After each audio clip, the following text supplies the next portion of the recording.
guys, I'm Faith. For those of you that are new to my channel, I'm an aspiring author, the mom of a 1-year-old, and I'm fighting cancer. Today, I'm going to do a short writing tips video. If you're a fiction writer, you've probably heard show, don't tell. But what exactly does that mean? Today, I'm going to go into some examples of how to show and not tell to make your fiction the strongest it can be. When you are showing instead of telling, the reader, it feels like they are part of the story and they are making predictions, they are making deductions, and therefore they are more emotionally invested in what happens next. Let's do a little exercise to show how this is done. So right now, I am going to show you this video. Take a look at what is happening here. Okay. So if we were to tell what's happening here, we would tell the reader, the woman's back hurts, or the woman is in pain. Say, well, what else am I supposed to say? That's what I see here. I see that her back hurts. That's not true. You do not see that her back hurts. Let me show you the difference. And I'm going to describe only what you actually see.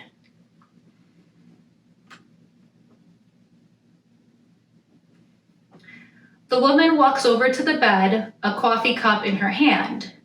As she bends to sit, her hand moves to her lower back and her face twists into a grimace. As she inches backwards on the bed, she arranges the pillows beneath her, taking slow, deep breaths. Creases form between her brow as her lips curve into a frown. I never once said that she's in pain or her back hurts. I just described her actions, her facial expressions, and the reader on their own feels like they're in the moment and they understand that she is in pain. That is how we show instead of telling. And this is an exercise that you can practice with almost any video clip. I have a few more tips and tools that you can use to show instead of tell. So for emotions, we don't want to say he was angry or she was sad. We want to show the reader that. And the best way to do that is to describe their actions or their facial expressions or how they're feeling. A great tool if you're having trouble coming up with things is this book right here. It's called the Emotion Thesaurus, and I use this frequently. So for example, here's an emotion, guilt. So instead of saying that your character feels guilty, you can use some of these physical signals, internal sensations, mental responses. They have them all in categories here. So for example, they have repetitive swallowing, sweating, talking too much or too fast, rubbing the nose or ears, closing or curling one's hand inwards, stuttering, growing flustered. So this gives you all different ideas of how to convey guilt through showing without telling. Here's another example, embarrassment. Here's some physical signals, sweating, the body freezing in place, ears turning red, a bent spine, feet shuffling. So you can see this gives a lot of examples for all different emotions, and I find this very useful. What I do is I don't really want to copy from here directly. What you do is that you look at these ideas and then you visualize and then you come up with your own ideas. So this is kind of more, for me, I use it more as inspiration than just copying verbatim. While describing characters, it's also better to show, not tell. So for example, if you say, he was a jerk, that's telling. But if you say, he walked into the room, kicked a puppy, and then laughed when the puppy whimpered, you just showed us that he's a jerk. You don't have to say so. Another example, let's say you want to tell the reader she was a kind and caring person.